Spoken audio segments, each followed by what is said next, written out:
Welcome to today's Lost Souls, where we bring you the most impactful and unforgettable stories from around the world. Today, we remember the lives of remarkable individuals whose legacies continue to inspire and resonate. From iconic musicians to trailblazing activists, join us as we celebrate their extraordinary contributions and bid farewell to those who have left an indelible mark on our lives. Stay tuned for a journey through their incredible stories. O.J. Simpson. Orenthal James, O.J. Simpson, one of the most polarizing figures in American sports and pop culture, passed away at the age of 76 after a battle with cancer. Known for his incredible prowess on the football field and later as a charismatic media personality, O.J.'s life became a whirlwind of fame, controversy, and legal battles that captivated the world for decades. Born in San Francisco in 1947, O.J. grew up in a working-class family and faced early challenges, including rickets as a child. But those early struggles only fueled his competitive spirit. At the University of Southern California, USC, he became a football phenomenon, winning the Heisman Trophy in 1968 and setting records that stood for years. His combination of speed, strength, and vision made him a standout, someone the nation couldn't ignore. Simpson was drafted by the Buffalo Bills in 1969 and quickly became a household name in the NFL. In 1973, he made history by becoming the first player to rush over 2,000 yards in a single season, a feat all the more remarkable because it happened in just 14 games.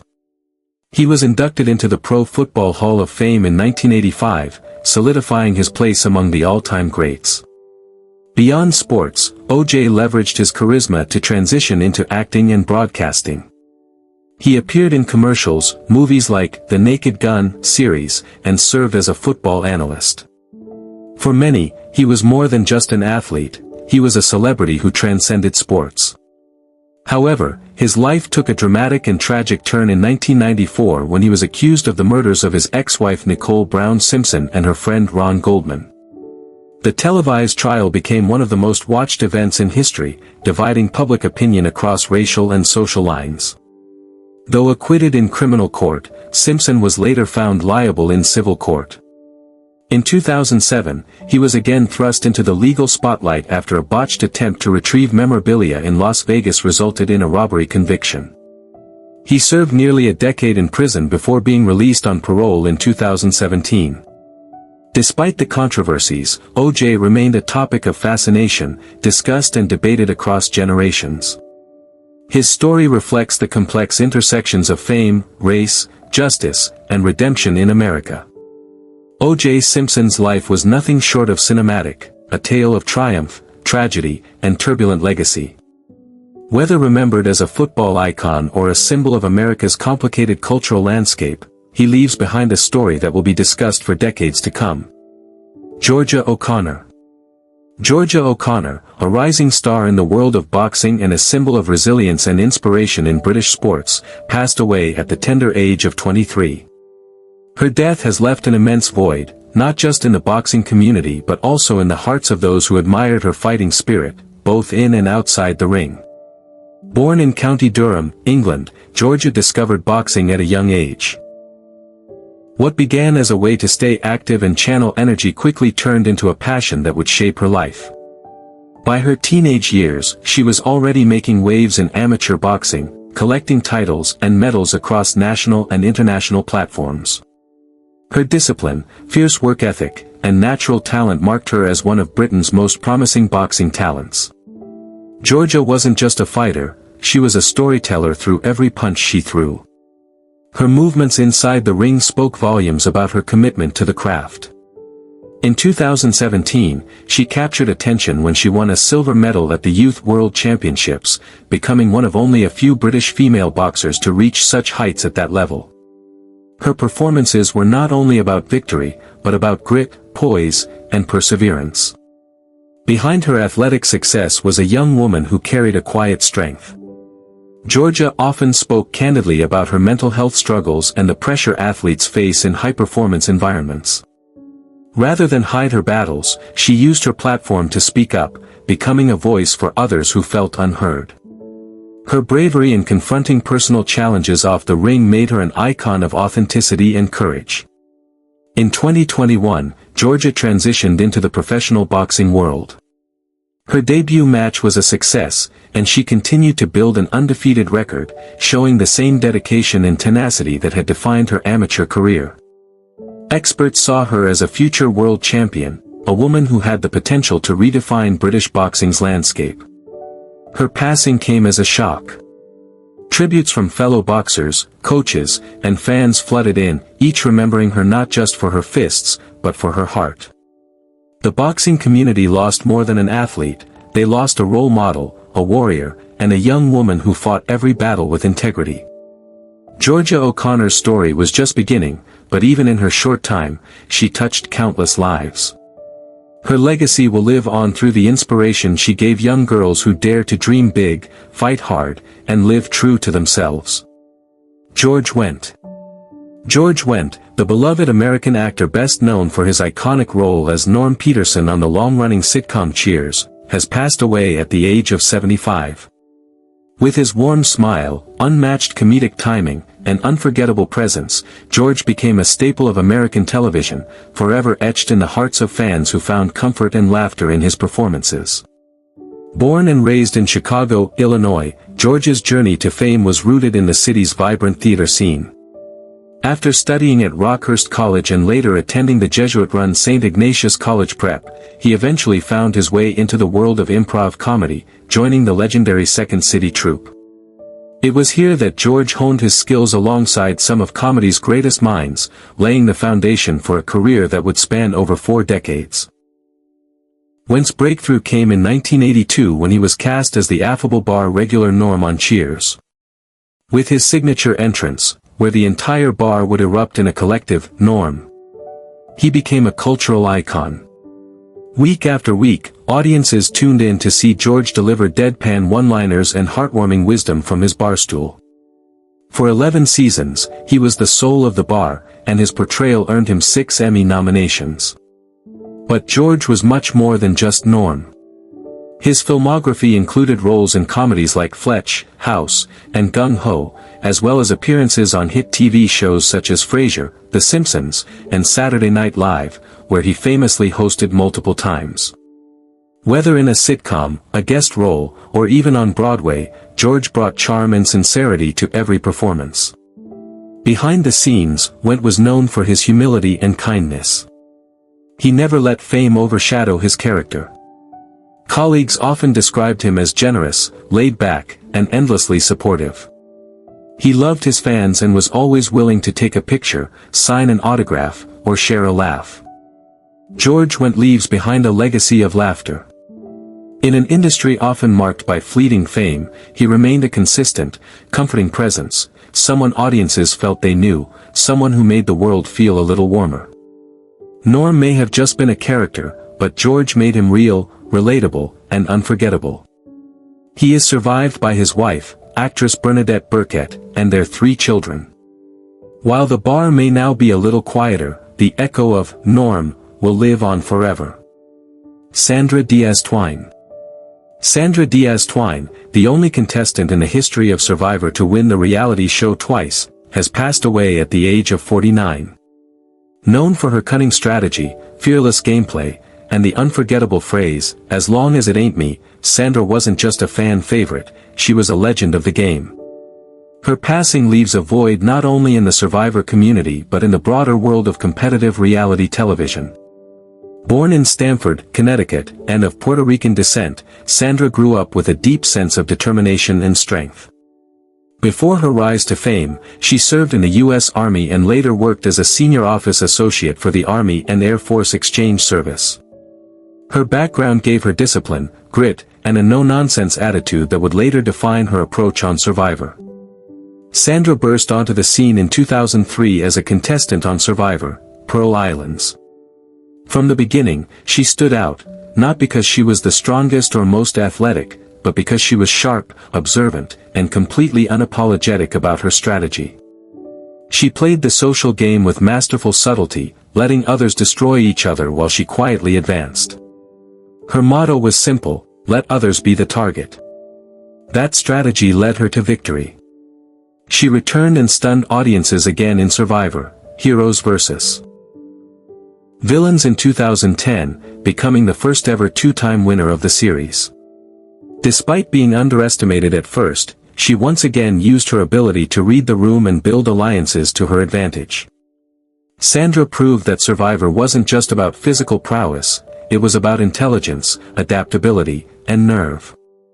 Over the years, Sandra returned to the franchise several more times, including Game Changers and Winners at War, and even served as a mentor in Island of the Idols. Her presence was magnetic. Every time she stepped onto the island, fans knew they were in for a ride.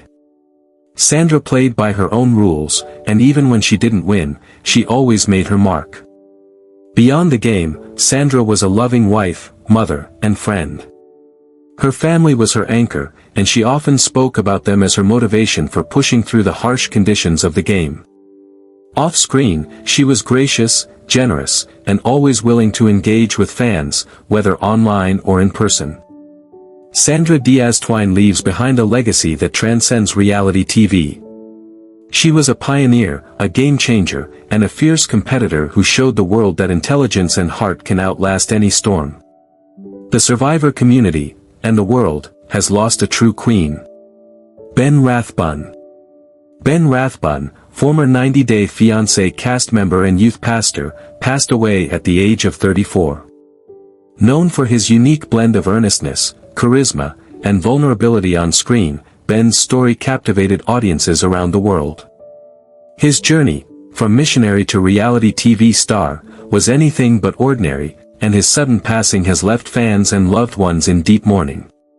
Ben first came into the public eye through the TLC series 90 Day Fiancé, Before the 90 Days, where he documented his long-distance relationship with Mahogany Roca, a young woman from Peru.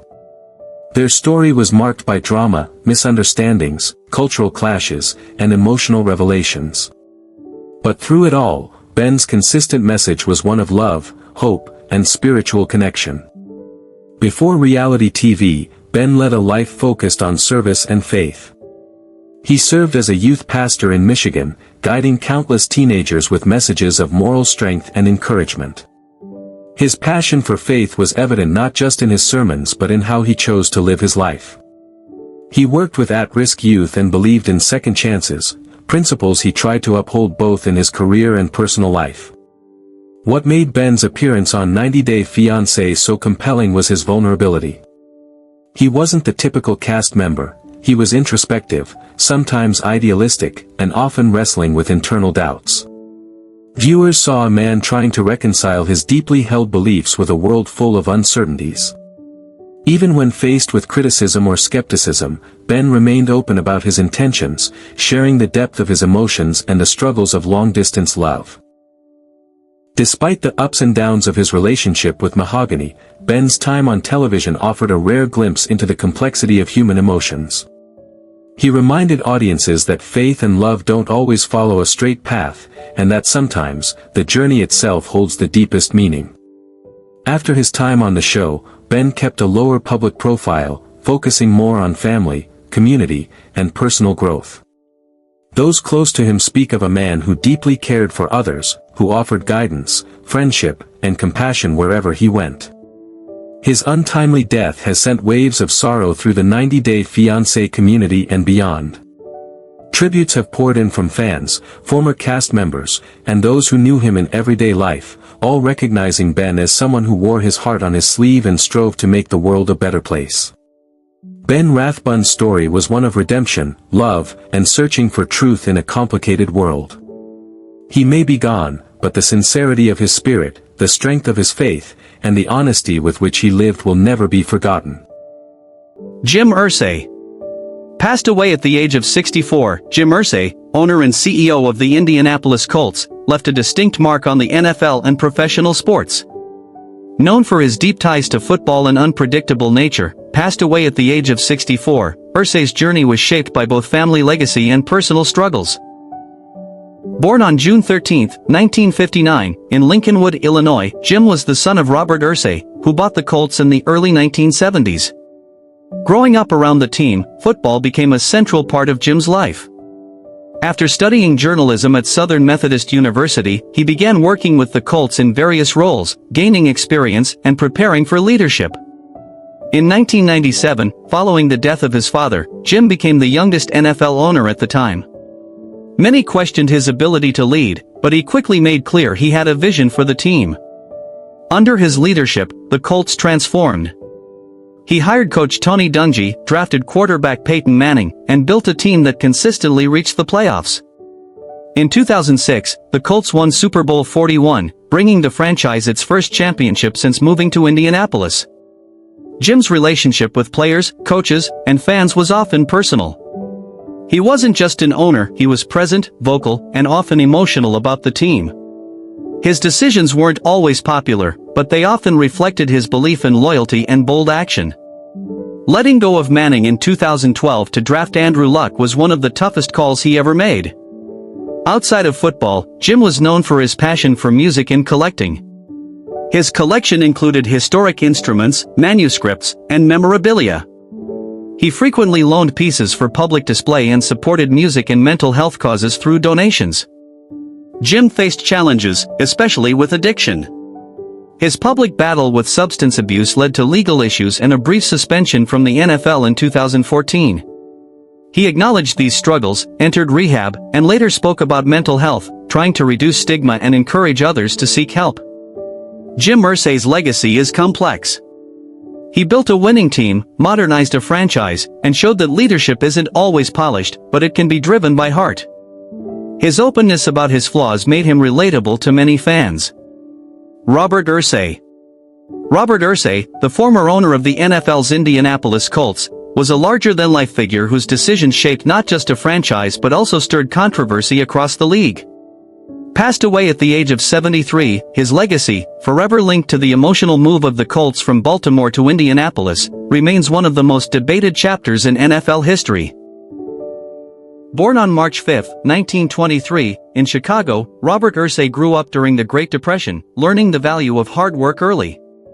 He built his fortune in the heating and air conditioning business, founding the Robert Irsay Company, and turning it into a successful venture. With a keen eye for opportunity and a fiercely independent spirit, Irsay transitioned into sports ownership in the 1970s, entering the NFL in dramatic fashion. In 1972, Irsay orchestrated a rare and complicated ownership swap. He purchased the Los Angeles Rams but immediately traded franchises with Carroll Rosenbloom to take control of the Baltimore Colts.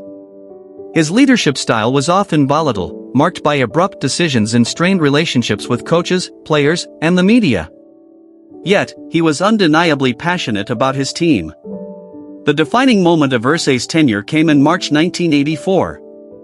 Amid growing tensions with Baltimore city officials over a new stadium deal and years of frustration, Irsay made the controversial choice to relocate the franchise to Indianapolis.